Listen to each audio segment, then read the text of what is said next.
Hi, and welcome to the Fluid Voice. I am your gracious hostess, Ozma in the Dark, still utilizing she, they pronouns, and feeling weird. Christy, how are you doing today? I'm fine. Christy, Abbey, still she, her. At least as of waking up today. I have to take a drive. I have to drive straight to across the country, which is 39 hours, and then drive all the way back within a week. Okay. And so since I'm neither straight nor drive well, it's 1 second. okay. Christy, take over for me. Ask people who they are. I need to be away for a second so that the cat doesn't pee in my room since it wants to leave. Okay. Okay, well, I'm up, I guess. I'm betting the cat isn't a good driver either.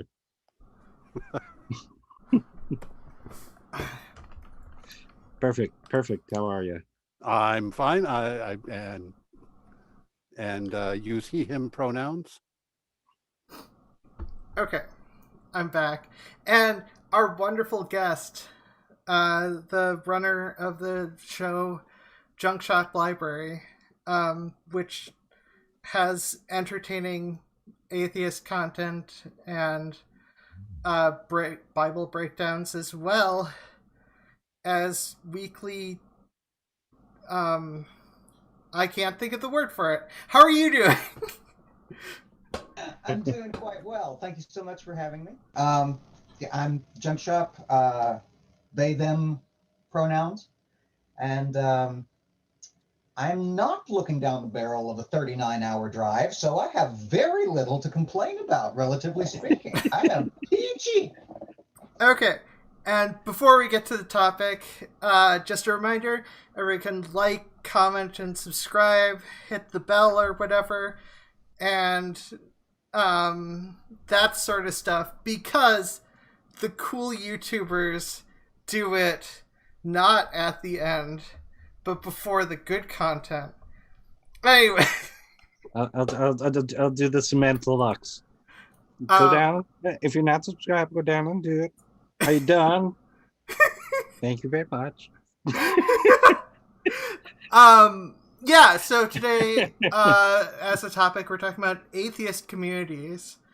And, I mean, I suppose I can start, or I will start forcibly, with the general thoughts on it. It's just, I feel like they're, for a bit early in YouTube, it seemed like there was a lot of unified atheist communities, and then there was a split around the Gamergate-ish time, and some atheists seem to go down one path and some down another,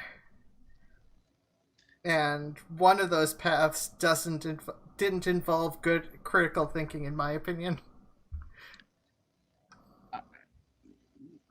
It was, well, I was on back then, so the when YouTube started. Yeah, are you talking like 2012? Well, YouTube started before 2012.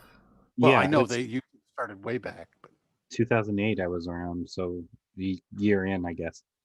And I mean, there were already anti SJW shit givens going on.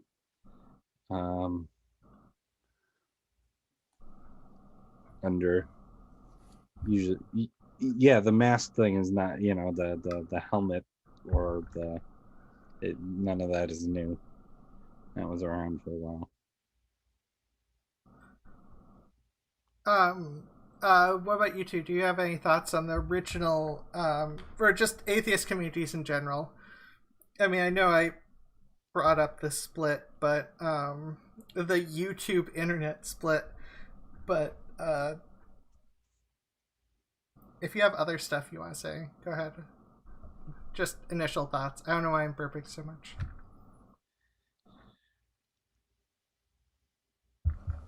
I've been remarkably fortunate in the pretty brief time I've been on YouTube. I was largely only aware of YouTube for many, many years as a place to watch bootleg band performances and music videos. And the whole actual creator content side of it, I was completely unaware of, really until about 3 years ago. And then when I started my channel about 2 years ago, I just flat got lucky and fell in with a good bunch of folks. And that has made all the difference. I am given to understand that, like any other subject about which people have strong opinions, there are corners of atheist YouTube that are less friendly than others, and some of them apparently are downright toxic. And I try to steer clear of those because there's only so many hours in a day, and I'm only allowed so many lorazepam in a day, and I'm not looking to have my aneurysm at the ripe old age of 36. Probably a good idea. Yeah, no, that's a good idea. That's arguably advice that I should take. However, I won't, as I am 35. You can't seem to do it. I am 35 and I will never make good decisions. Lead us not into temptation. Look, this is why some of the hair in the side of my head is going gray at 35. Because I don't make good decisions. You youngins. My goodness. No, it went gray about us. Don't talk to me. Yeah, no, my hair's just going gray about the same age as my mom. That said, so I always found it weird with the atheist community, some of the paths that they went to, because oftentimes for a while atheist content on YouTube, from everything that I've been aware of and that I've looked back on, since I also didn't pay much attention to YouTube, not for bootleg music as much as I did for bootleg anime. Because for a while, YouTube did not have much of anything stopping it, and it was a great place to download Naruto. But that said, yeah, so like,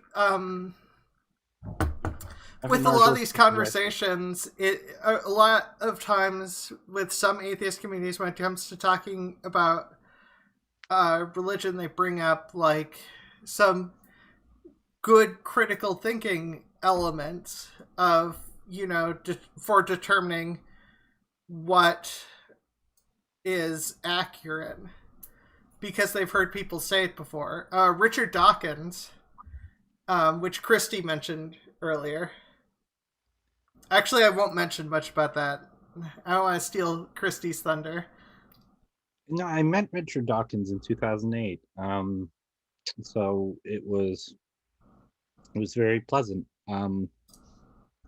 It was just after you had the stroke, so I may get my dates wrong, but if you pick 2 months after you had the stroke, then had I been a little more out as trans, then we might have had more of a problem, or he wasn't such an anti-trans person back then. Because there were a fair amount of trans people at the convention I met him at.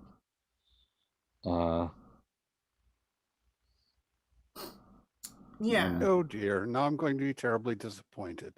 He's anti-trans? Yes, he is. Yeah, no, Richard Dawkins is incredibly disappointing. He even made a War on Christmas related post on Twitter, late last year, or late 2020. Richard Dawkins made a War on Christmas thing. It's very disappointing. That's where it's so weird to me when people utilize all these critical thinking elements with regards to religion, but don't seem to apply them anywhere else. Yeah, I saw. Oh, Dawkins is ableist as fuck. Yeah, that doesn't surprise me. But yeah, so there's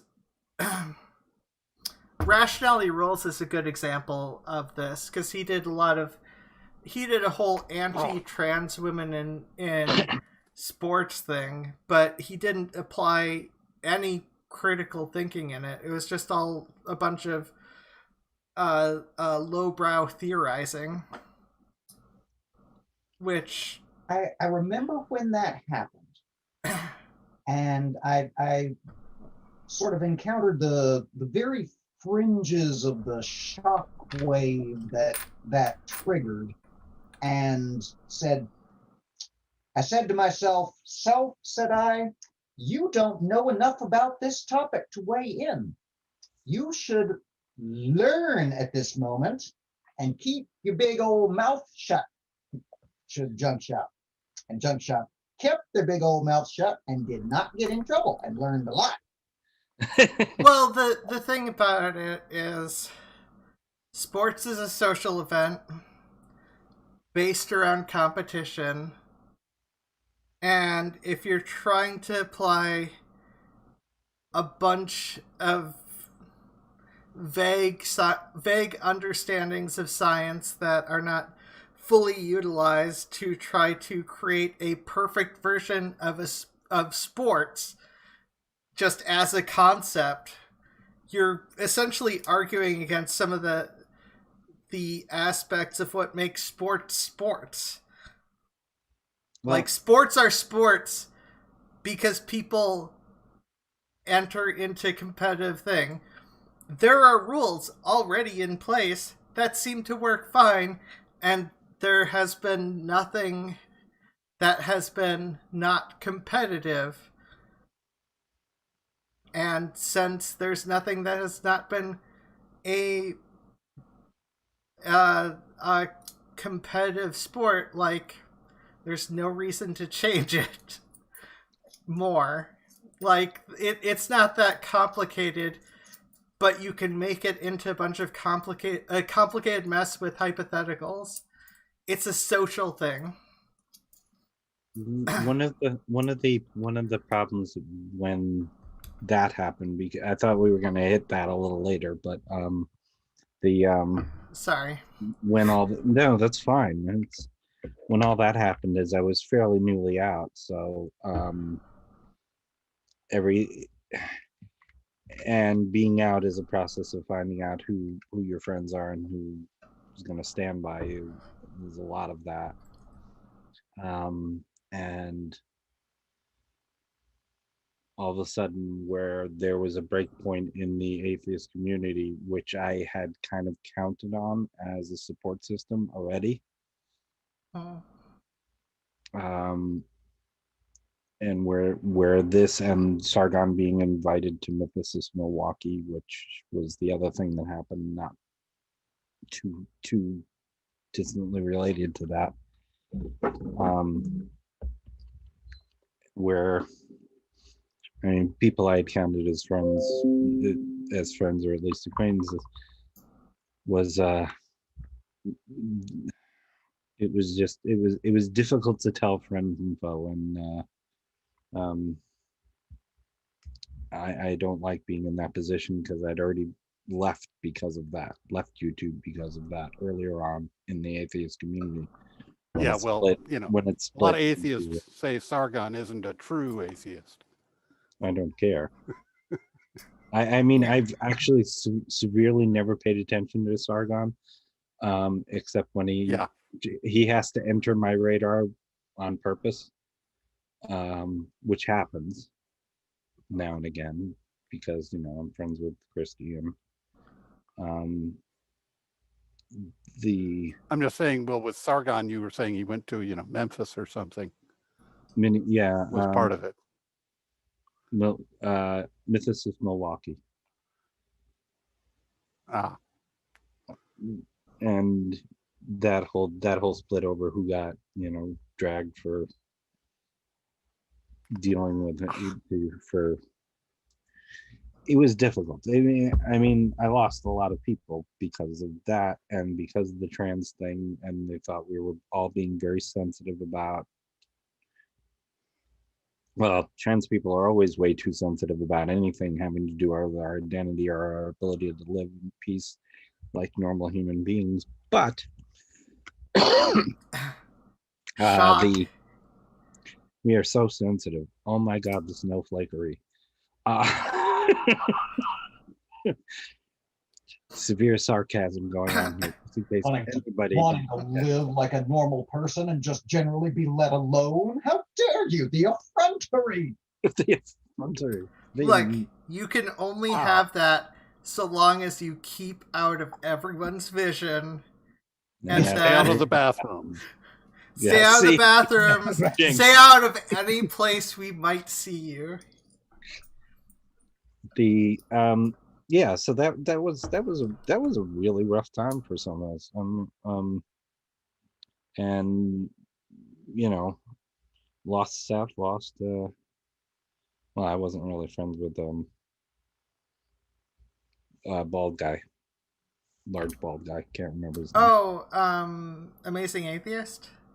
No, TJ and I do not forget. Wait, wrong yeah, person. I do not forget. Look, I don't know any okay, so I mostly knew the people that my roommate watched on YouTube. That's where I found out originally about the atheist community. Because on YouTube it was just, for me, it was just like Jimquisition and Matt Pat, and that was most of what I watched. The former president of the ACA.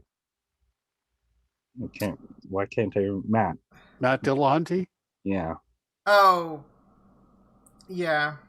And I got invited into the breakaway group from the ACA, which is nice, but I also didn't want all of this to start falling apart. Yeah. Well, I think this is one of those things where that's it's weird when people seem to have an on-off switch. I've heard atheists make the sort of arguments that Jordan Peterson would make. Yeah. And that's not a good thing. I mean, Jordan Peterson had a whole thing about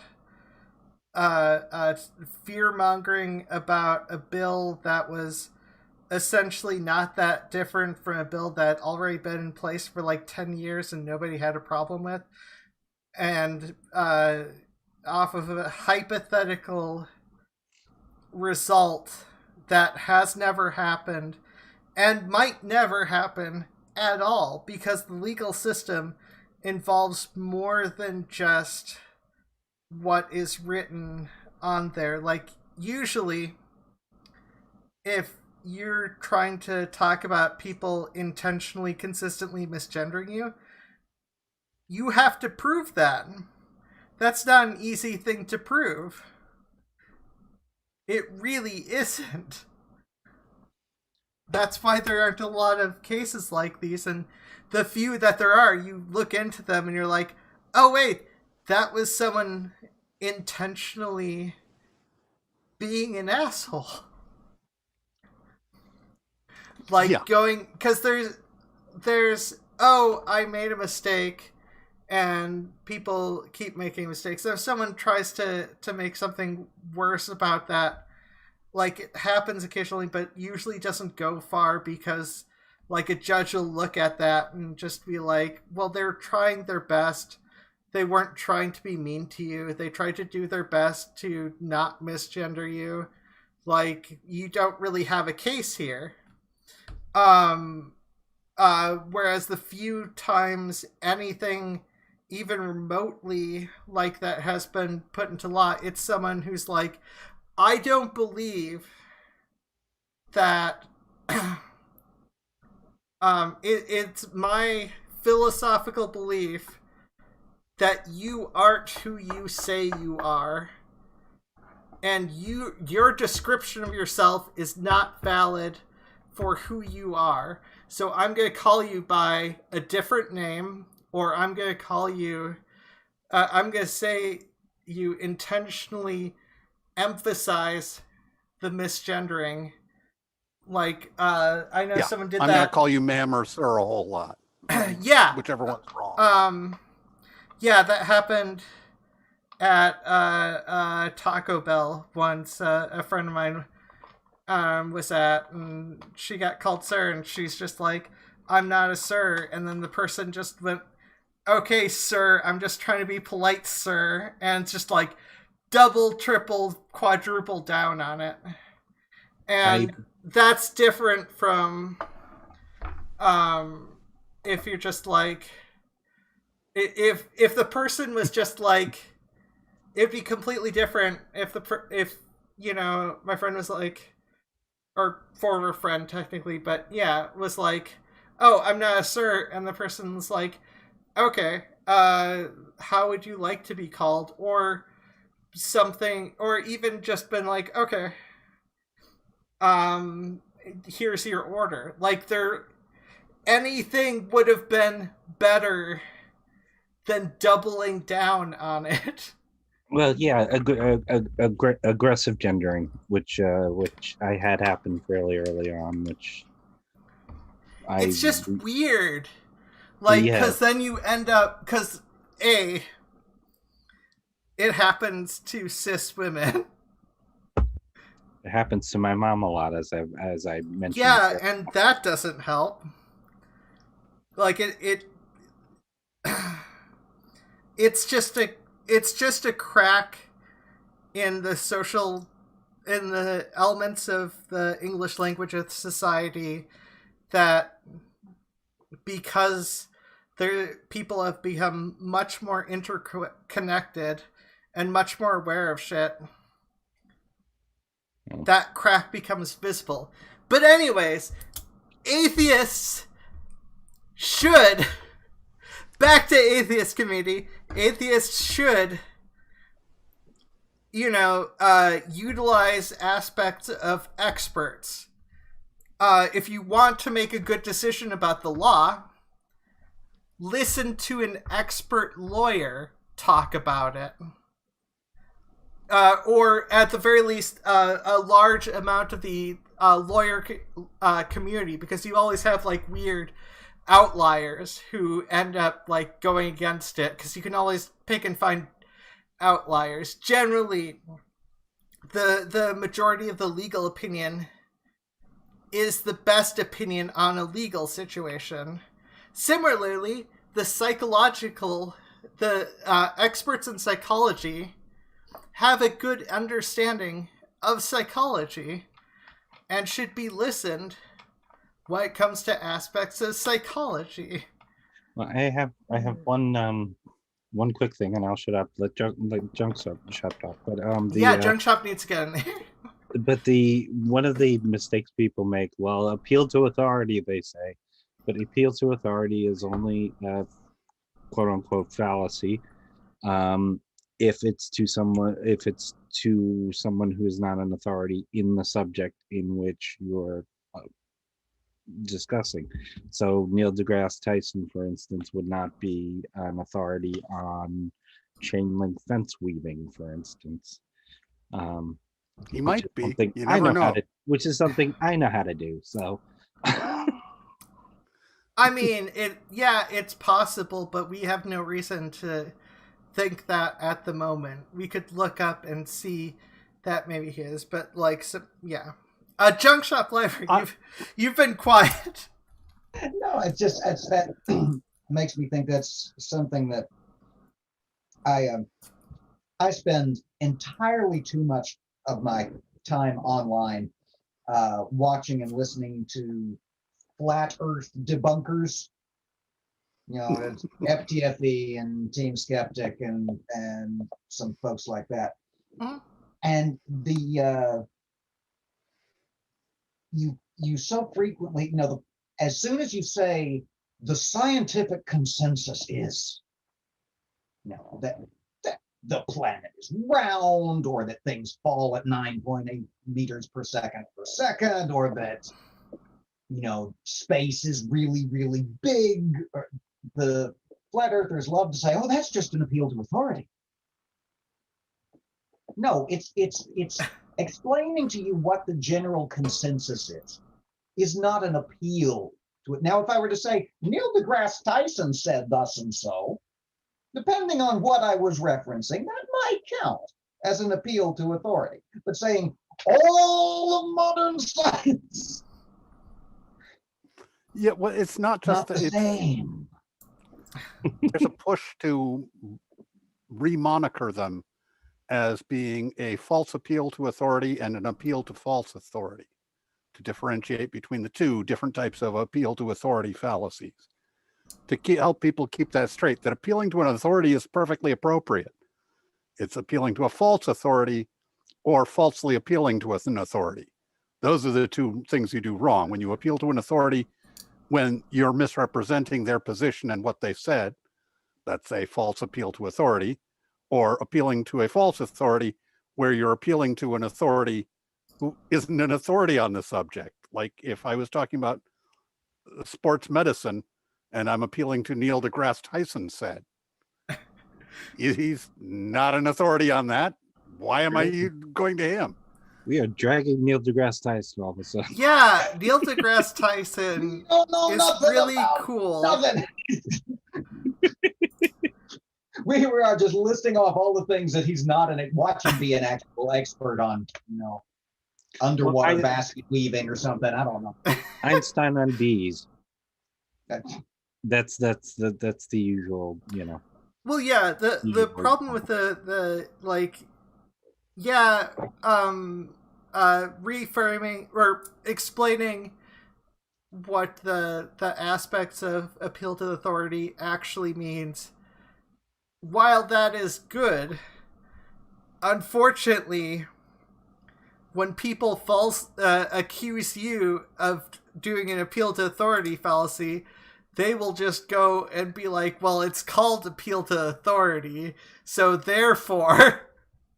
Yeah. And they'll be like, look, in the dictionary, it's appeal to authority. You're just saying it a different way to try to win your argument. You're moving the goalpost by rightfully explaining appeal to authority.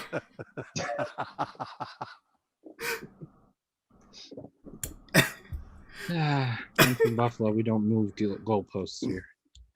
That's intentionally. No, yeah, that is such a local joke. I should probably never do that. During the rationality rules thing, where I learned an awful lot about sports medicine. During that, I read a lot of studies and so on, and learned a lot. And I learned how little I knew, and was going to never become a full expert on it. But I managed to convince people that people were studying it, they did have ideas, and that particularly the Olympic Committee was very interested, and they were listening to experts, and that's who we ought to be trusting on that issue, is let them help them decide. And what we can do is let them know what we want them to be paying attention to. But you know better that than the people listening to experts, and therefore, even if they listen to experts, it doesn't matter because you know. Oh, well, I could Better. show people the studies where, pointing out that specifically how little it mattered, the transitioning and so on. That.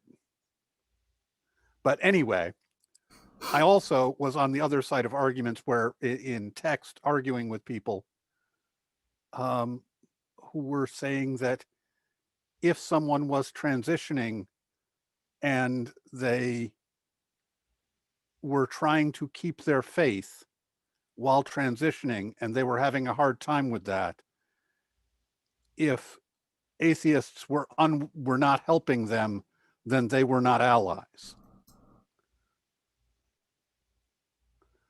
If they were not trying to help them keep their faith while transitioning. Wait, what? That seems like two unrelated things. Keeping faith and transitioning. But that was their contention, that if someone was transitioning and they were having a hard time keeping their faith while transitioning, you do understand that is part of why there is a significant overlap in the atheist and the LGBTQ community, is because the LGBTQ community are frequently rejected by their religious community, and the more and therefore they feel they themselves on the outside of that, they don't view it as being the kind of social asset that you've grown up with. So now they are more likely to examine it on a clinical basis, and they find it wanting. Yeah. And eventually they end up going, you know what, I really have trouble believing this stuff. I just accepted the belief part along with the social aspect, but if I'm not doing the social stuff, suddenly the belief part doesn't make any sense to me. Yep. Well, so yeah. you get, I mean, it's not like it's a huge part of the atheist community, but it's a much more significant part of the atheist community than other communities. Yes. They're still a minority. I mean, it's a small group, but it's much more significant. And the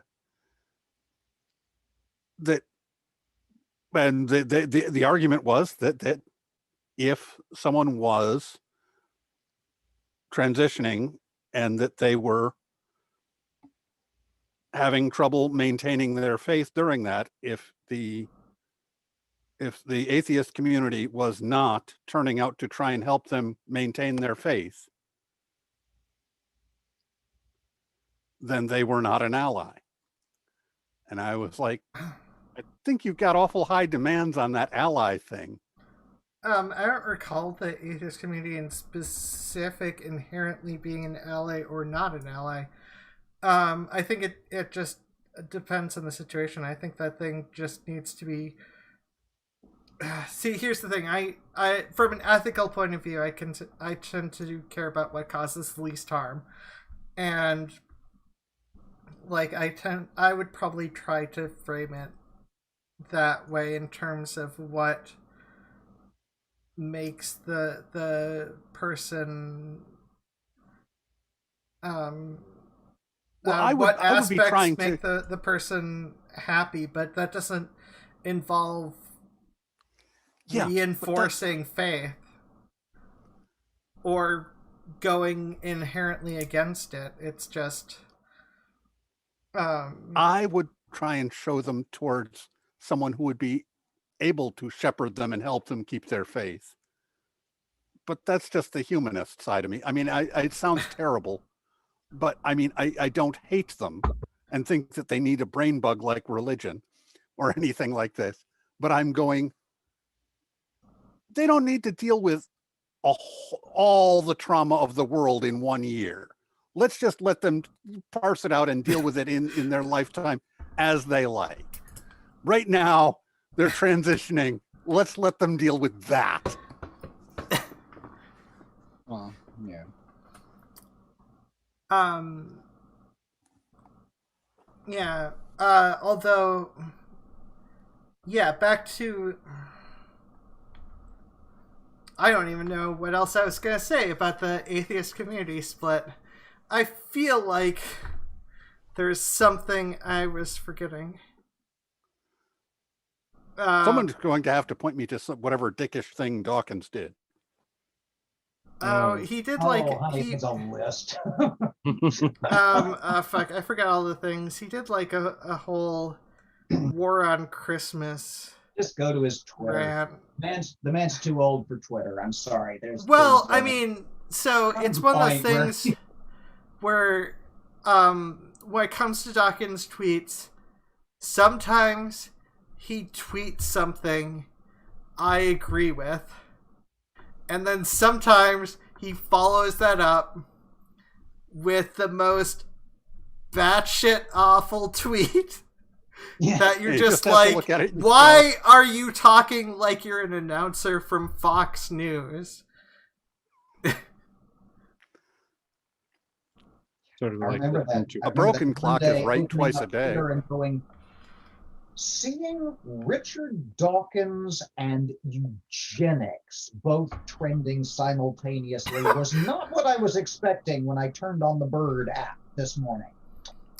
That was a strange day. Well, yeah, I mean, this is one of the things where, when it comes to things, there isn't an inherent ethical aspect side to atheism. That's why it's helpful to understand and find what you consider to be morally right and what you consider to be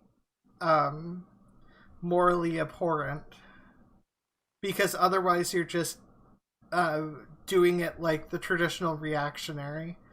You're just like, this feels bad, so bad. Like, you need a critical thinking to be applied. And like I said, it's weird because it feels like it's applied to religion, but maybe it's not actually applied to it, and they've just some people have just applied the right elements of skepticism and then ignore the whole point where they're trying to figure out what qualifies as accurate or inaccurate.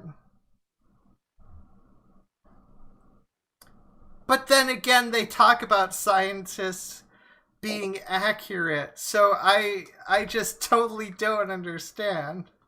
It's like, scientists are accurate when it comes to this aspect of history and religion, but they're totally wrong when it comes to anything relating to LGBTQ communities, anything relating to gender dysphoria, anything relating to all these other things. And it's like, wait a minute. Both these groups of scientists are using the scientific method. The scientific method is used more and more in psychology than it ever has been before.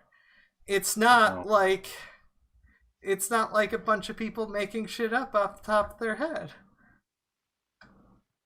It's almost like they were applying a method. Fancy that, right? Yeah. A lot of this is kind of the reason why I don't plant my flag too solidly in, the atheist camp. I have my little community that I among which I play, where most of my online friends are, and most of the people I regularly interact with are, and most of them tend to be somewhere on the atheist or agnostic scale. Some of them are not. Some of them are pagan. Some of them, I don't know what their religious preference is because they don't talk about it, and it doesn't make any damn difference to me, so I don't ask them. But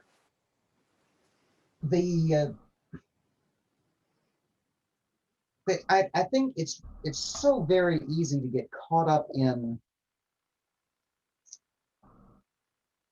in defining yourself as this thing right here with my banner with the big old A on it, and I'm gonna stand here and fight off all comers, and then you get into the the atheists and the agnostics get out their knives and go at each other's throats, and the philosophical atheists come for the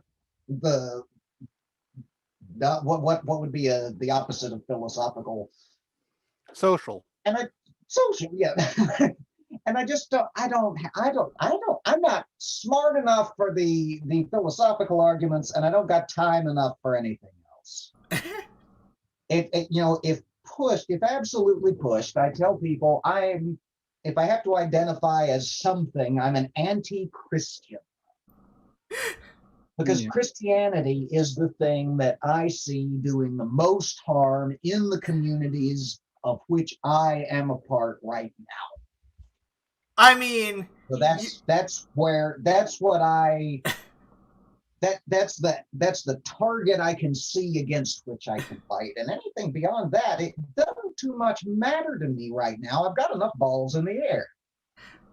Yeah, well, what I was gonna say is that I'm like, okay, when it comes to Christianity, the organized elements of Christianity and the Christianity, I have more of a problem with the organized elements of Christianity and the parts of Christianity that follow the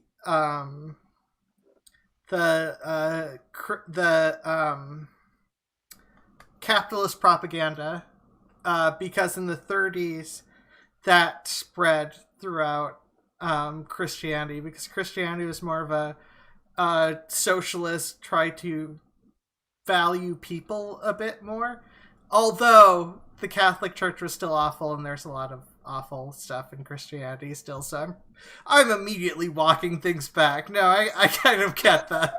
The anti-Christian thing, I'm kind of for that now. Well, while I find Hindu abhorrent, it's not something that directly affects me. The one thing that I never speak about, except here in this space, is my degrees in theology. So, I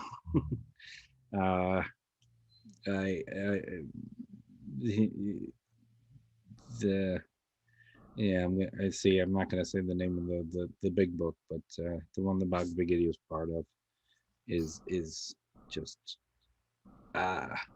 it's awful.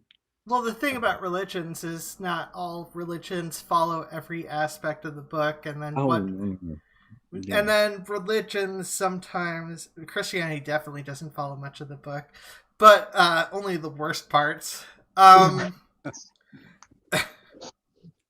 Christianity can be good, it can be bad, and so on and so forth. A lot of the social aspects of Christianity actually have a lot of positive to them, and so on. It's the whole theism part that really is a bit of a rub for me. Well, I think my problem is the oh fuck! It was a good breakdown. The part where everything, where Christians believe everything is of God's will. If something bad happened, it's not. It's the devil, and if something good happened, it's God's will. Sort of thing. Yeah. Like that attitude is not that's not helpful to anyone. Yeah, we've got Greg Locke down here in Tennessee. Oh my goodness. Yeah, we have some. That's the kind of Christianity I have trying to legislate my life these days. People like Greg Locke and Marshall Blackburn. The unholy union. Yeah. Who knows? What is it like in Tennessee? I mean, I lived in Nashville for a year when I was a child, but then they were just still saying the N-word all over the place. Tennessee is almost entirely a very deep red state. Right. It's very poor, it's very rural, it's very uneducated. You've got little pockets of blue. You got essentially it's Memphis, Nashville, Knoxville, and a little bit Chattanooga. The Memphis area, which is where I am, is very, very blue, very liberal, lots of minorities, thriving arts community, great, it's lots of up and coming Democrats from all manner of backgrounds. You go more than about 20 minutes outside the city limits, and you literally get to like ranches that only fly the Confederate battle flag and not the Stars and Stripes. It gets real scary, real fast. You start getting outside the city limits. It's like I wonder what the speed limit is here, because I'm going to ride about half a mile under it until I get out the other side of whatever the hell time warp this is I just drove into. Well, you see, there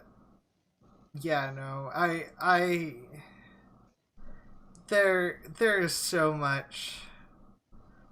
There are problematic aspects of America. And one of them... Do tell! And one of them is people seeming to pledge allegiance to the flag of the country that fought against America. Yeah. I find Buffalo interesting for two things. The Fundamentals of Christianity was written here. Counting Buffalo as Buffalo Metro, which is Buffalo, Amherst, Tonawanda, Niagara Falls. And the Center for Inquiry is based here. So we've got, both of those worlds existed since the place was found, hello, I can talk. I write good words. It's one of those days. I've had those days with speaking. CFI is here. The CFI is actually the headquarters is less than half a mile from where Fundamentals of Christianity was written.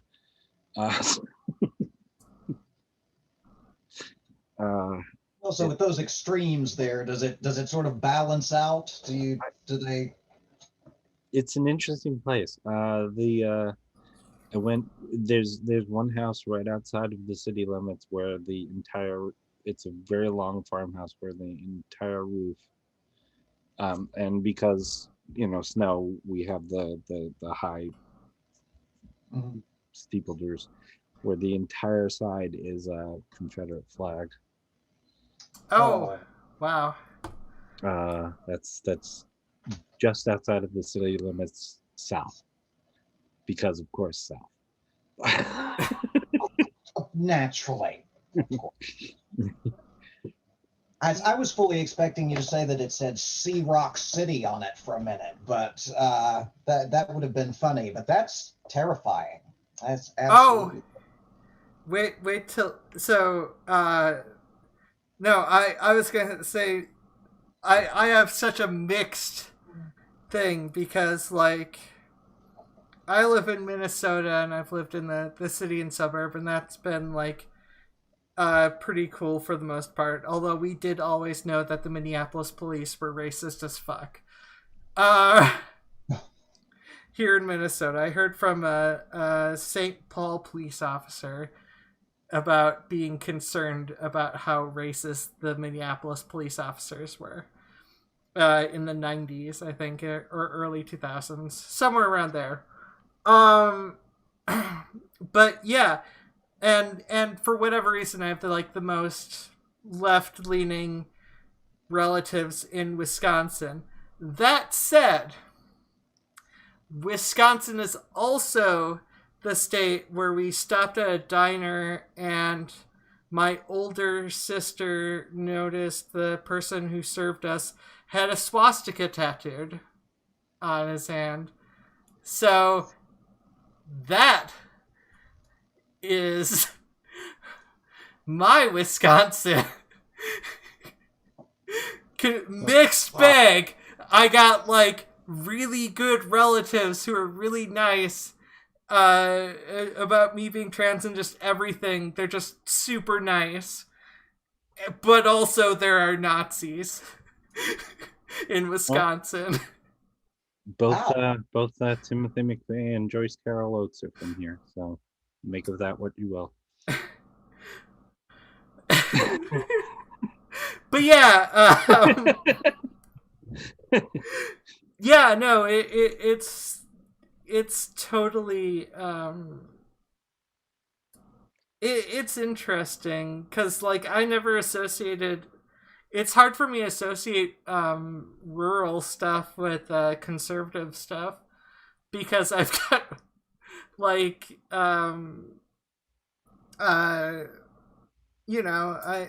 I'm aware of people in Wisconsin who'd be like, I need my gun to protect my farm of pot plants from the government. And it's just yeah, no, I mean, to be fair, I was raised by the hippies and my parents didn't, neither of my parents got rejected by the family, so I was raised by a may be a Nazi and a factor. showgirl, which is a thing that everyone here knows, but you don't.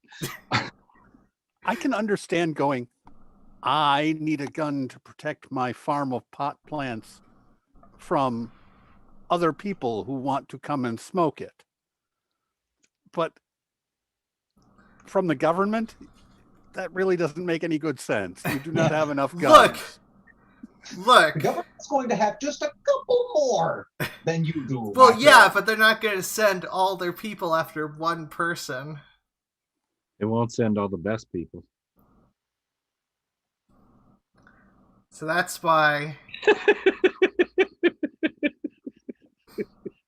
That's why you need. I could not help that one. That's why you need that gun to more protect like, your pot plants. In case a gang war breaks out. You know, it's in case we need to interesting areas as well. Yeah, just wait till I end up in Section 8 housing. Well, where I live is it's such a weird place because it was the end of the Underground Railroad, but it's the end of the Underground Railroad for a lot of things. Like there's a huge trans community there. There's also a lot of mafia here. There is as you know, as you do, as they do, as you do. Make a mafia. The government not respecting your people, make a mafia. The Niagara Falls section is more segregated than Buffalo itself, or at least where I live in Buffalo, where it's my neighbors over here are Armenian, neighbor over there, that's a black family over there, the black family, police family, Polish family,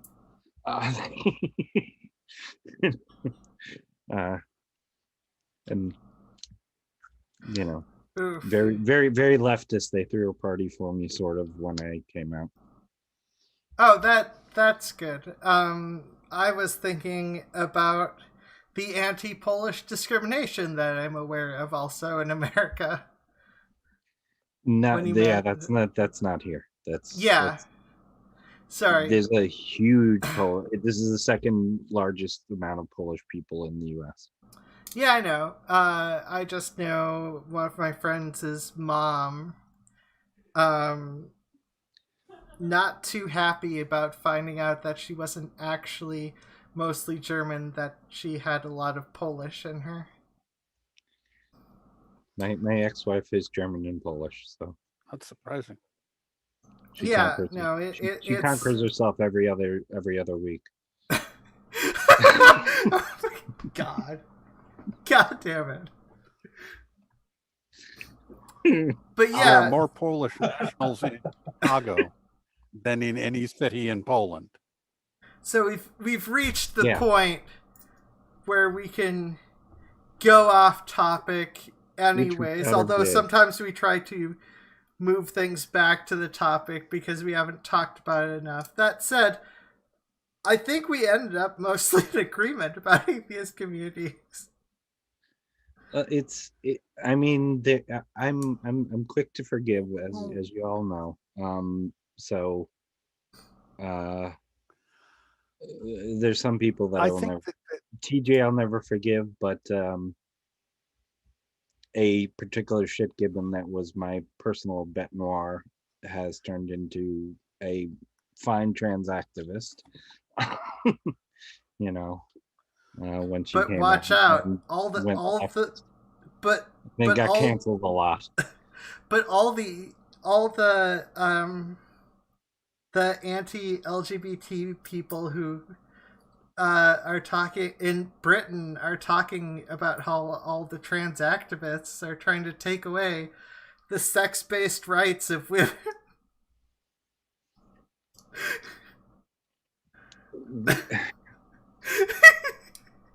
I try so hard to hold on to the idea that if the repulsive little Christian fundamentalist, rabidly anti-LGBT, ignorant, know-nothing nincompoop that I was when I was about 13, 14, 15, 16, if that person can learn, Yep. Surely to God anybody can learn if that odious little shit was able to get facts into their head. Some people make it hard for me to stick to that belief because they seem to have deliberately bulletproofed their brains against truth missiles. But I try to think that way. I try to keep that cockeyed optimism, if you will. Well, the thing about it is a lot of people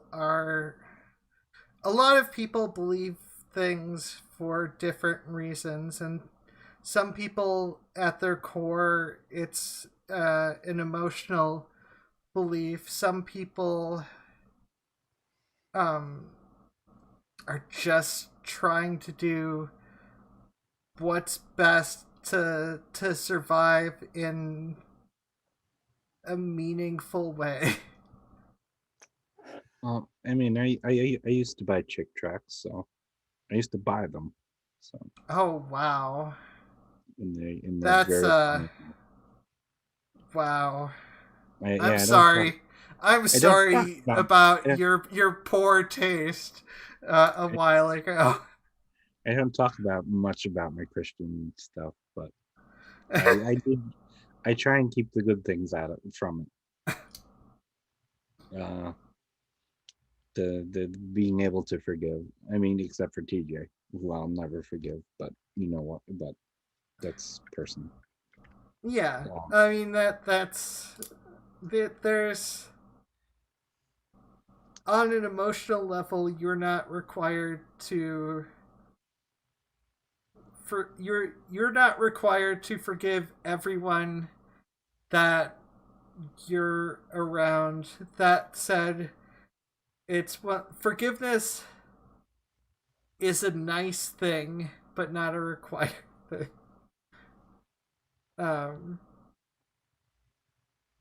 And it's something that you can. I don't know. I'm not one to demand forgiveness. That just seems like a dick move. Forgive me now. Doesn't really work, does it? I did the right thing afterwards. Forgive me. It's like, well, I don't know why you did the right thing. I never get into the arguments on such and such is a turf or not. Oh, I mean, do- I don't get into those arguments. Obviously, there are some people who are rabidly anti-trans. Yes, those J.K. Rowling is a particular one. Yeah. Although it's one of those things where there are a lot of ways where you can fight against people but say nice things, nice sounding things. You can say you care about someone, but if you're following that up with arguments, with anti-science arguments that are set up specifically for the purpose of trying to limit those people's rights to do the best thing for them by based on the psychological community and things, because fear mongering is not helpful. There we go. There's a musician who's semi well known, more known in England than here,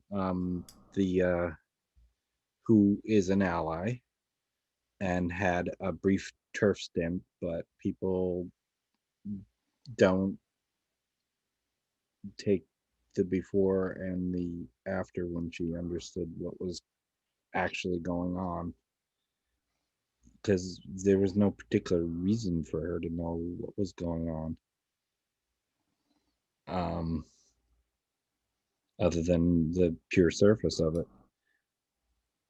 So she said some stupid things in the in-between and fixed it later. But no, she's a turf. And I just did not get into that argument. Yeah, some people don't let go. Dealing with more of the theme, I also think the fear-mongering thing works the other way as well. I think that, like, recently had the experience of, in discussion and debate, dealing with someone who was Christian, we'll put that in quotes, and they were discussing, as part of our discussion and debate, just why they thought that basically the entire LGBTQ community probably should be killed, and why that really wouldn't cost society all that much. Oh, wow. And you have to take that and then just remind yourself a whole lot that's not all Christians. There are plenty of Christians who are not at all like that. Yes. That isn't even representative of a large number of them. This is a very special person with not representing everybody. Yeah. Well, speaking of fear mongering the other way, you get that a lot in certain leftist communities. You get fear mongering about, like, it's no good thing, even if it's a step in the right direction, even if it's not enough, it's just not considered good at all. And it's like, no, you can celebrate Biden getting rid of all of Trump's anti-LGBT not laws, fucking whatever, presidential declarations. I can't think. I want. Thank you. consistency. I want consistency. I want the LGBTQ community to be continuing to demand consistent behavior. This is, Like- good start. Nice to start taking those things back. Yeah, Keep well, it I mean, up. it's one of those things where you can fight for more, but you can still celebrate steps in the right direction. Biden, the minimum wage with inflation is supposed to be, I think, from everything I've looked, like $23 to $25 an hour. And right now it's like $10 an hour. And Biden's moving it up to $15 an hour. And that's still a good thing. That's less people dead. That's a good thing. That doesn't mean we shouldn't fight for more, but that doesn't mean we can't.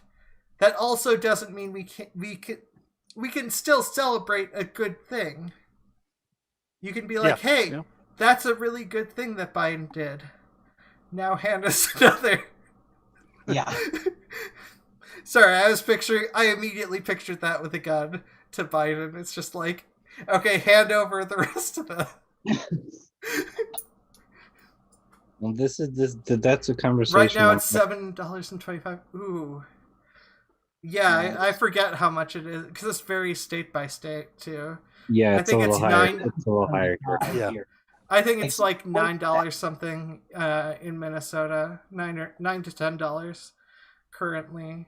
But also, Biden was going to revoke the decreased minimum wage for people with disabilities thing. That's another good thing that Biden is going to do. And Kamala Harris has done good things despite the fact that she has done bad things as well. And some of those were under shitty circumstances. But you can remind people of bad things, but you don't have to sour their mood for good things. That causes less people to die. And for all the issues I have with Vice President Harris's history and legacy, she's not a Christian dominionist. And the last guy in that office was. Yeah. So she's a big old step in the right direction. Yeah, but like even by some of the stuff that Biden is doing is better than stuff Obama did. I don't disagree. I'm having this conversation on my channel with the internet communist. So, but yeah, no, it is like that's the thing. Sometime next week. I mean, that's the thing about this. It's like, yeah, you can be happy, but this isn't like Biden getting elected also didn't like fix everything. Biden getting elected didn't fix democracy. There's a lot of fundamental problems in the democratic system as it is that decreases the ability of people to vote well. One of them being the winner take all shit needs to be gotten rid of, like hardcore. So someday, if you remind me, I'll show you the math on that. That there is no system that won't be biased in some way. Well, yeah, but like, including ranked tier voting, well, I mean, yes, every system is going to be biased to some degree. There's no perfect system. We can only move towards what is better. Yeah, you could do that would really, really easy. I'm telling you. If we just remove the state's abilities to do the do it all or nothing on the electoral college, huge fix. Well, there's a fix I always put for the electoral college, but I'm not going to get into that now. Are you talking about getting rid of the electoral college, or are you talking about No. like No, because restructuring it? we won't get rid of the electoral college right yet. But there's a simple restructure that can happen, which would be a good trade for DC and Puerto Rico statehood.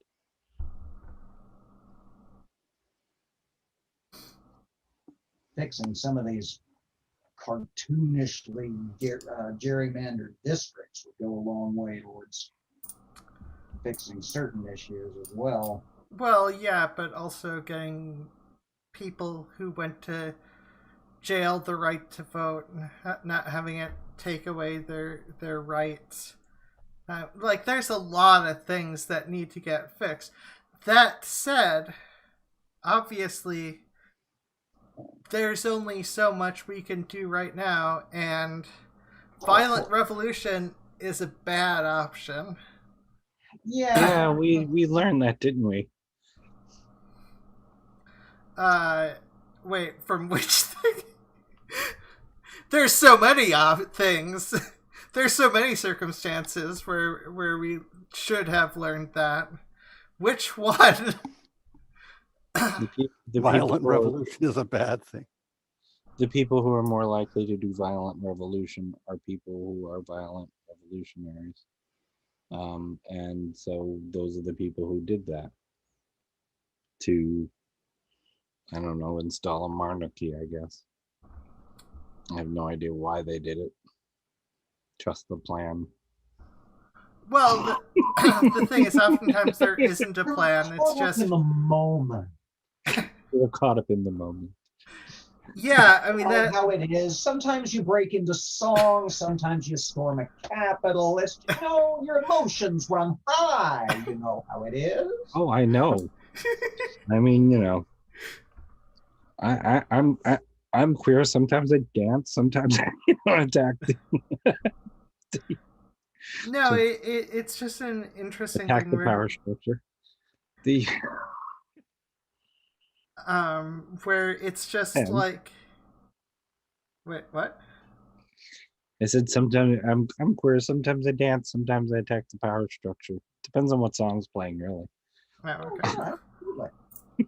But yeah, what I was gonna say is that it's one of those things where there's a lot of aspects of culture that need to be changed, and education. It's very easy to get overwhelmed by how much stuff needs to be that we know is beneficial, that needs to be changed towards the objectively more beneficial aspects. And it's easy to be overwhelmed by that, and so I can understand emotionally why some people would want like a quick fix. But the quick fixes don't work unless the person that, like, you can get lucky, like America did with George Washington. We got lucky to end up in a democracy versus a dictatorship. We were this close. Kind of, yeah. Yeah. Yeah, we were just lucky that Washington happened to be the one that takes over, and that's really how flippant it is. And his insatiable curiosity. And the fact that he couldn't have children. Well, that helped, yeah. actually. Probably. He wanted to see if it would work. Yeah. Honest to God, that's what he wanted to see if it would work, and if he thought that the next president would stay in office probably as long as he did, however long he stayed. And when he was leaving office, he's like, I'm not sure I can make it another 8 years. And I won't know if it works unless they hand it off as well. Yeah. So I got to leave now because otherwise I won't be able to tell. I won't know if it works. Yeah, and then you have violent revolutions in other places, and a lot of them don't work out so well. Because, look, dictatorships are really easy to take control of a place with. It's really simple. Top down. You can make quick decisions. People are afraid of you. Nobody wants to... You can get deified by some people. It's just, It's... Well, I mean, I'm all for being deified.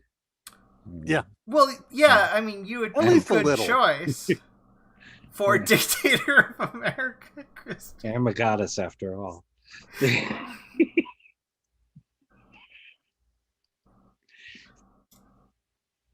I'm just saying, if you become dictator of America, can I be your chief military officer?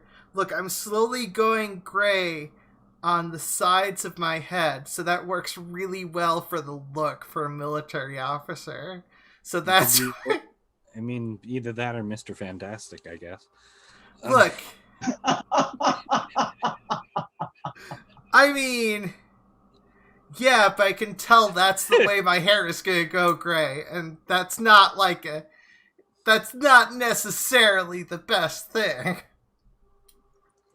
But Yeah. potentially cool looking if I keep my hairstyle the same way as it is. I guess. There's a lot to be said for potentially cool. It's just, you just then got to be flexible as to admitting when something didn't work out. You know, I tried many facial hairstyles when I was in college that I thought were potentially cool looking.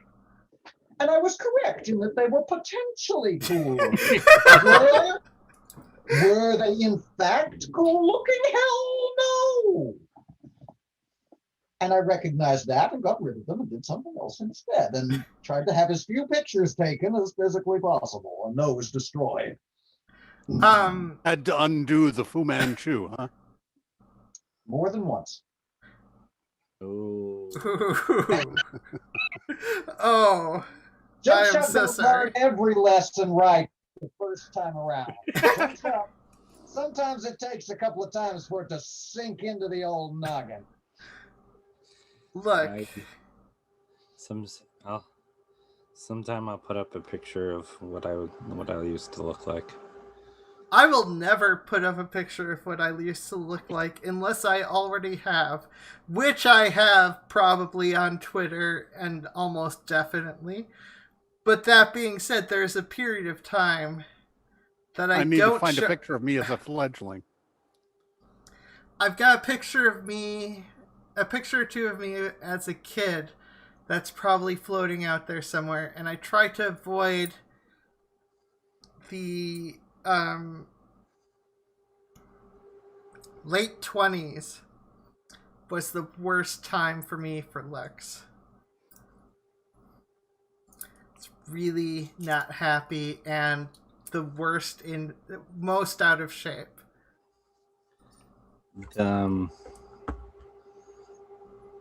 Well, it's... And that's a self-reproach. I don't... No, that's fine. There's plenty of people who are overweight who look fine. I'm overweight and I'm gorgeous, so... Yeah, I know. I But am we so... can't all be you, Christy. I mean... As I'm getting older, I'm getting so much like my mother. This is really sad. It's fine. I assume... Don't we all just turn into our mothers eventually, though? I mean, seriously? I've In some way? I feel like I've inherited more of my dad than my mom in terms of personality. No. My dad, who still has a more interesting life than me. Look, you can't beat getting yourself into a mental hospital to avoid the Vietnam War. Like, there's no way I'm going to go and have something is pretty cooler cool. than that. No way. I was born because to keep my father out of the Vietnam War. That is Yeah, the reason. so you stopped the Vietnam War by being born, Christy. That is the reason. You're the for my one. existence. I'm not kidding. It's something I've known since I was little. My mother made sure I knew that for reasons. Oh god. But yeah, no, it's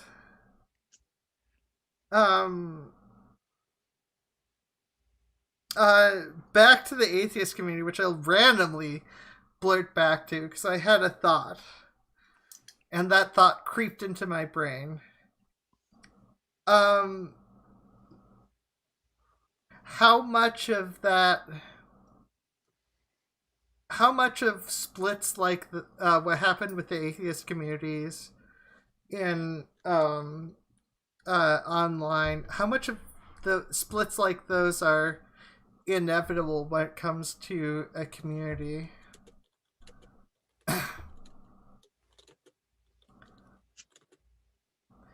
Sorry.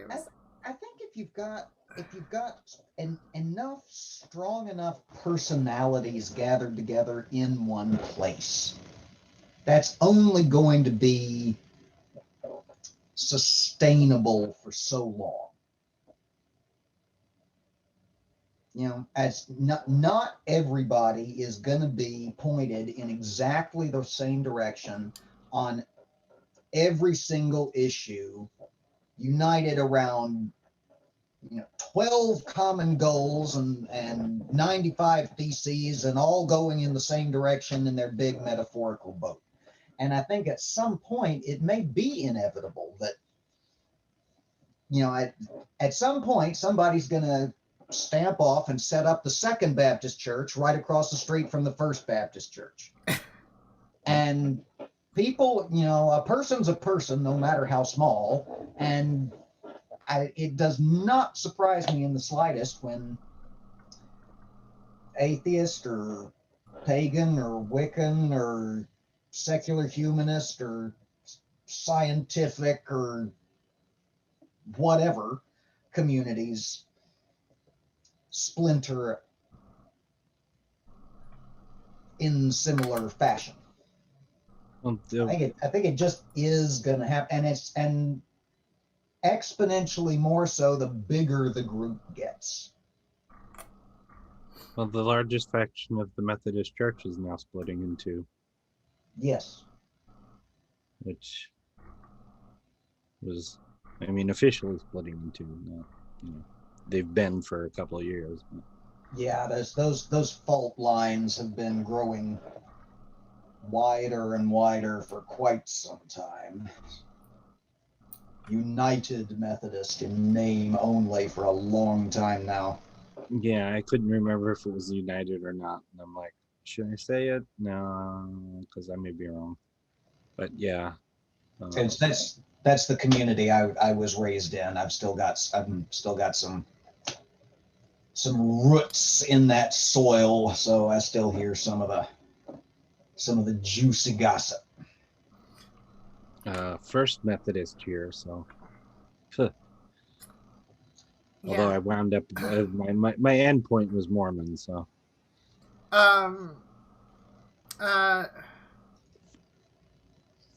Two things. One, I'm putting it in my brain as an extra reminder that we need to thank our first patron. But the other thing, John Henry on YouTube mentioned the disappointment and frustrating, the disappointment and frustration when the atheist community split, which Yeah, it was. I know I had friends, to some degree who were aware of that fallout more so. Like it's never a good sign when all or most of the moderators of a site leave for ethical reasons or a lot of moderators leaving is usually never a good thing. That usually means something went wrong. Yeah. Yeah, that is. And that when that happened with the ACA, that was just like you just knew. Oh yeah, I remember when Janet like messaged me and said, "This is not a safe place for you anymore, so be careful." And then it split, and then I found out what the fallout was from that. It was like, okay. Yeah, I mean, actually, you know a little bit more about the split than I do off the top of my head. Yeah. I forgot what the split was about. It was about whether platforming rationality. Oh, it was because of the platform rationality rules. Okay. Without it's not so much platforming, but without discussion of the controversy, which really needed to be done, and Matt said he was going to do and didn't. Yeah. Which, yeah, it was more about the stuff surrounding the rationality rules thing. It sounds like. And now that you sparked my memory of it. Because it's one of those things where people are like, oh, it was just... Like, you can break things down by just one element, but it's never just one element.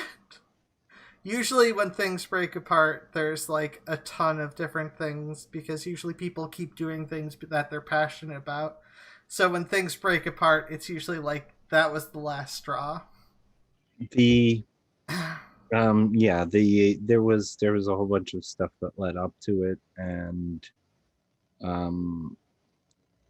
some stuff that I'm not at liberty that I'm not either fully integrated into or at liberty to discuss, or feel like I'm at liberty to discuss. I probably am, but I don't feel because I'm not. And yeah, that's fine. Yeah. I just know that I don't... Rationality Rules, by the way, has since changed his opinion, and I don't know why he's changed it, or why his opinion was the way it was in the first place, and that makes me not trustful of that he'll ever say anything with any degree of accuracy. Changed his opinion to be what? From to agree with the Olympic Committee when it comes to trans women in women's sport. Okay. He changed to that and reframed the opinion of Essence of Thought to a different one. Yes, and yet Essence of Thought got the half of Essence of Thought. Yeah, because it's two people now. It's three. Who didn't have time for their shit.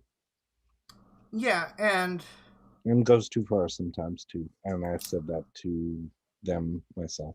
So yeah, again, I don't say stuff behind their back or drag people out. Look, except Neil deGrasse Tyson, apparently. I have done 2 videos on rationality rules. One pointing out the political aspect of trans women women's sport and how it's not trusted, and the other is making fun of him when he talked with Sargon of Akkad. Because yeah. that was hilariously awful. It was pretty terrible. Yeah, And yes. I'm sorry, I do love the I agree meme video thing. And I had to make a reference to it, okay? Because there is so much I agree, I agree, I agree, I agree. I don't agree. I agree. No. By the way, I had when it comes to that video, I had a reference. I had help from Zavaris, who looked at the video and gave me good advice for memeing it, because there were a lot more I agrees than were in that video. I had to cut it down. It's no. As soon as I started with it, I started thinking of a Scissor Sister song. So never mind. My brain completely fried. Oh, your song? I haven't mentioned. Not everybody. And the cat of your stream. I haven't. The TAE fiasco. What was the TAE fiasco? I'm terrible with acronyms sometimes. The Atheist Experience. Oh, the Atheist Experience fiasco. Yeah.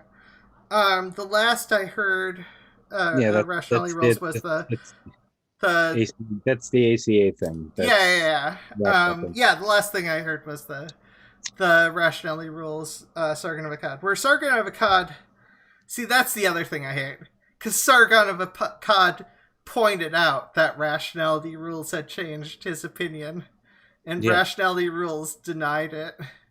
And I'm like, it's that thing where it's like, I really don't like you, Sargon of Akkad, but you made an accurate point, and I hate that. I hate that I'm agreeing with you, Sargon of Akkad. He's Muling Shift Gibbons are right once or twice a day. Yeah, no, it's the sorry, that reminds me of another meme. The worst person, Carl Benjamin. The worst person made the best. I call people what they want to be called. I'm actually kind of hardcore on that. That's the point. No, Nah, it's okay, real quick. When I came out, my aunt did the whole "you're going to mutilate yourself" and all of that, and my aunt had changed her name back in the 70s for reasons, and from then on, for a while, I refused to call her by the name she chose for herself, and used her old name. And my child was my child was I said, I don't feel right about this though, and my child said, because you're dead naming and you know that's wrong. So I call people what they want to be called, even fucking Xander Hall, who abused the term dead naming. Okay, but I have listened to the man argue that people are not entitled to just make up their own name or pronoun and expect other people to respect that and call them by it. Well, yeah, but that doesn't mean and then he wants to take some absurd name as an affectation and insists people should call him by it. Yeah, but like, I don't like stooping down to Sargon's level. It's so... Well, that hardly seems his level, but it is exactly his alley. That is his sort of...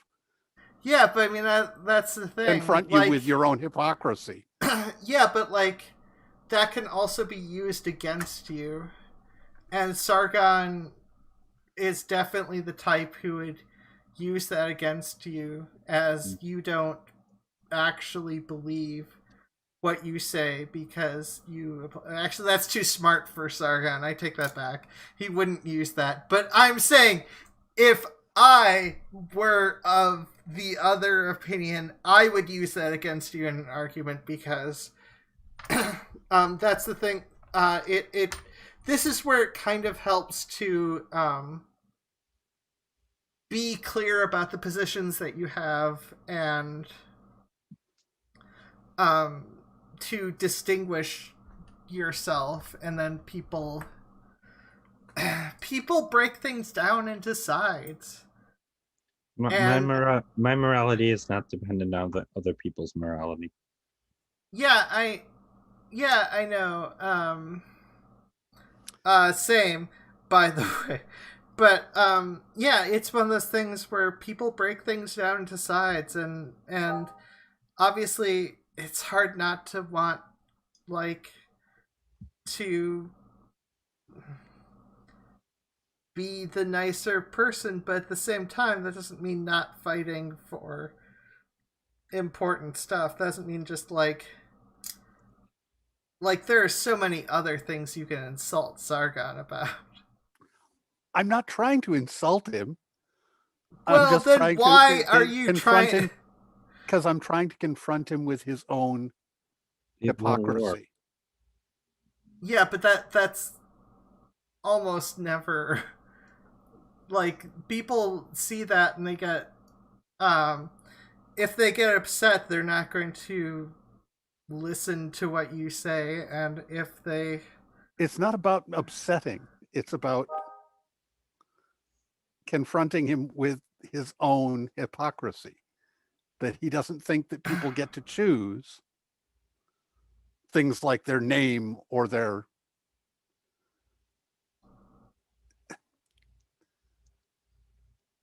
I mean, I the closest I would come to that is, well, I find cis people boring because they don't even choose their own names. Yeah, see. I mean that's a good joke, and obviously some cis people choose their names, the cool ones. Well, my aunt came around eventually. So One bit of tidying I'd like to do is the Olympic Committee, which I mentioned Olympic Committee, and now we've got the rationality rules now agrees with the Olympic Committee. I was not trying to suggest that people should agree with or defer to the Olympic Committee when I was talking about that. I was saying that what people should do is the things they can actually decide. You say, we want to make it clear to the Olympic Committee that we want the Olympic Committee to be seeking ways to have trans people be included, to have that happen, because participation is part of human rights, and that they need to be working towards that, and that's important, and that's what you need to communicate to them, and then let them do that work, if that makes sense. Not that people should be just satisfied with whatever they come up with. Yeah, sorry. the sport is a right sticker. I have it up here. It's yes, that is a fair point. That's nice. But it's one of those things where if you don't understand sports even, and you're trying to make an argument about something, I would prefer you defer to people who actually know what they're talking about with sports, as opposed to, hypothesize about things. The simpler question is, okay, what women's sports do you follow and support? Because they don't. And the U.S. women's soccer team, who is the only sports team that anybody seems to know, almost all of them are on record saying, yeah, trans women are welcome. There are plenty of sports people who are fine with it because it's still a competition. Mm-hmm. And that's what sports are about. They're about competition. You go, it's a social competition event. There are a couple of reasons you can split these things, and you can make arguments for things eventually splitting in a variety of ways, and basing it off of a different factor, but like right now, trans women have not shown any reason to think that they wouldn't be a competitive person who can get beaten by most cis women, especially because like there are tons and tons of examples starting all the way back in the 70s where a top tier tennis player tried to go into women's tennis, Olympic tennis, after transitioning and couldn't make it, suggesting that that person maybe even had a disadvantage after transitioning, for all we fucking know, especially with the lack of any trans women who can compete on Olympic levels, as opposed to there's already been a trans man who has competed on Olympic levels. He didn't make it to the Olympics because of an injury, but he was almost in the Olympics. And There's that's a really cool study dealing with long distance running, where they had a reasonable sized group, maybe 10 people, who transitioned, and they studied them through their transition, and it was very cool. And it compared with their age group, they then placed in their new gender category the same as they used to. They would place the same in the women's category as they would have in the men's category had they not transitioned. Yeah, I mean, there's that too. But I mean, like, which Rationality Rules eventually did put in his video, which is one of his many apology videos. Oh, maybe I that missed wasn't that really one. apologizing. Well, I don't know. he was talking. But tennis, when you're talking about trans athletes, that was a lot. That you go, they've got 10 that they could study through doing this. That's certainly. Yeah, and also and part of the point is that this is trans people are just going to dominate the entire field. They'll be filling out the entire soccer team with trans people. No. No, all of my band is trans women, so we're taking jobs away from cis women apparently. Ah, yes. Didn't start out that way; it just happened that way. Yeah. You work with who you know. Yes. But yeah, honestly, with the sports thing, sorry, I'm hung up on the sports thing because it's a social event that, like, we shouldn't have to go into, like, a billion scientific studies to try to prove this one thing when we have just one for every other sports aspect. Just about every other sports ruling that has been decent even has been based around actual events in sports, and some rulings that were bad also based on events in sports. Look, dunking was outlawed because of potential domination of basketball for a bit. Still a bad ruling.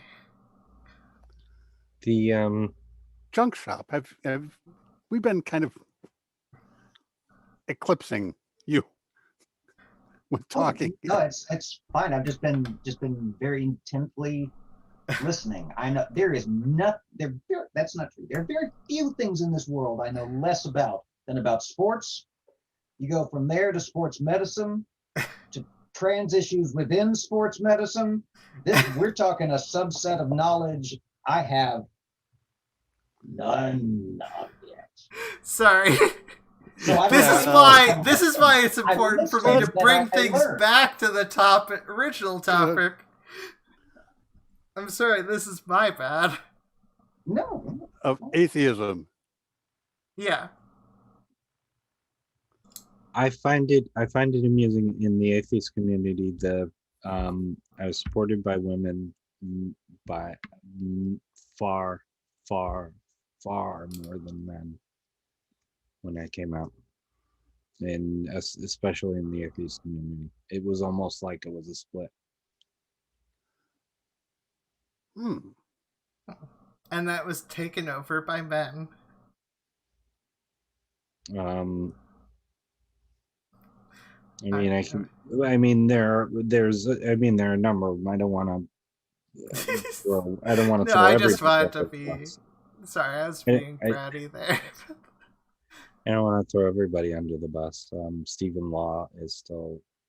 We're still. Look, I will throw everyone under the bus, especially myself. No, I'm just trying to talk about people. Yeah, Stephen Law. He just wrote a wonderful article on the usage of words and why the whole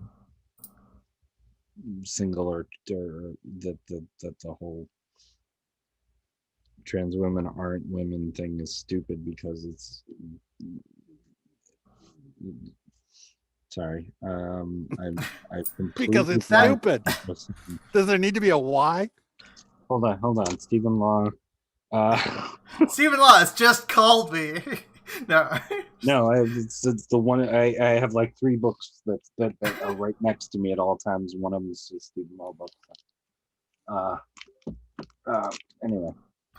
That said, Which I actually bought because I lost I lent my copy out. I bought it so he could sign it, and I don't ever have people autograph things. I just liked it so much. That said, we are nearing closing time. And now I have that song stuck in my head. Anyways, Junkshop Library, where can people find you? And is there anything you're working on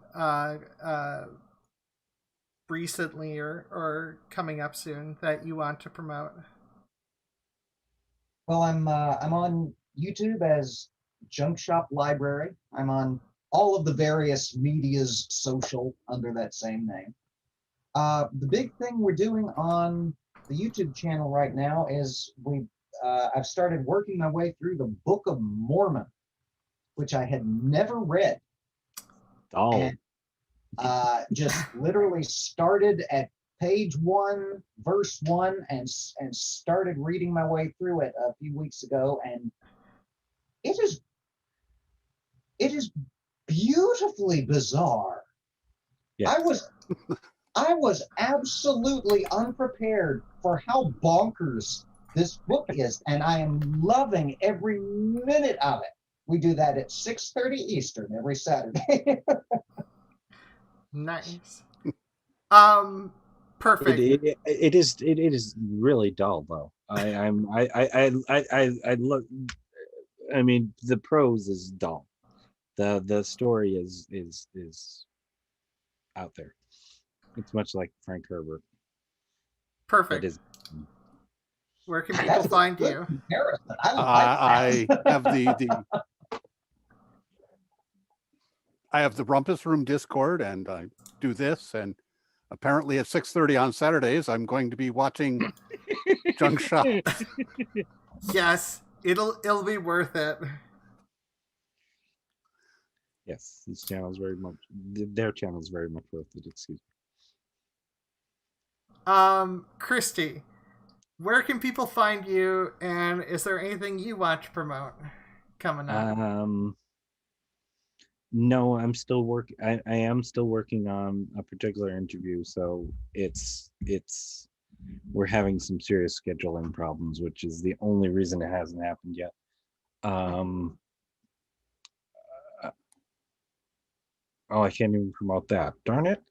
I have a couple of good ones coming up. That's as far as I'm going to be able to say. So my channel is Christy Abbey. I mostly do interviews. I want to do some Star Trek stuff, but but my editor is having some issues actually wanting to edit anything. So, and Chris Abbey Music, which has stuff or doesn't. I don't know if it's all privated yet or right now or not. Which is also on YouTube, and Normality, Quake on Twitter. I have my own website, but I'll never use it. I'm missing something that's really important, and I'm You trying to flail mentioned about. something that you wanted my help with. Oh yeah, well you're this week's interview. I'm actually going to interview you because The second time. Well, the first time was more of a help me work through something. And I mean, fair. It was an off the cuff thing, but we've never actually like gone into certain things that we're never going to get to here, which is good because this is not the place for it. But my channel is fair. So, is that everything? I hope so. I know I'm missing something huge, and I cannot, for the life of me, remember what it is. Okay, feel free to blurt it out, like in the middle of me talking. Okay. I am Ozma in the Dark. You can find me at Ozma in the Dark just about everywhere. Ozma in the Dark on YouTube. Ozma in the Dark on Twitch. Right after this, I'll be streaming World of Warcraft Classic Raiding on my Twitch channel if you want to check me out. Regardless, you can like, comment, and subscribe when it comes to the Fluid Voice, which I'm here every week. And is there something I'm forgetting? We have our first Patreon. Yes! Oh my god! Yes! We have our first patron. Thank you so much. And wait. No, I've got your name.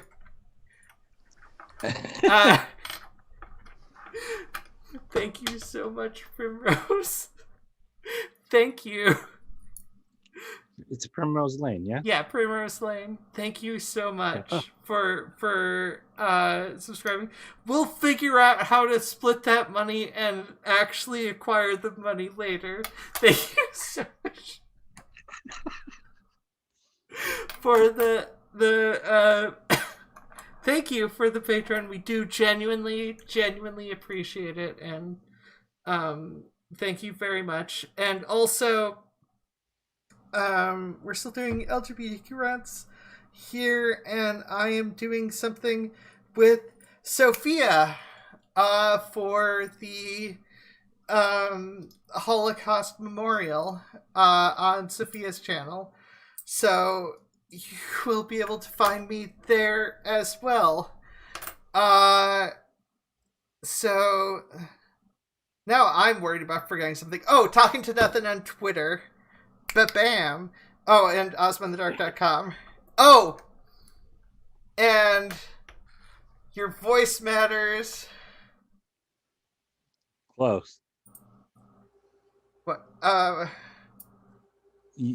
You matter. It's in an odd order. That's why you have trouble with it. I know. I have trouble every time. I got it right once. Your life matters, your voice matters, and you matter. Thank you very much. Bye. Peace.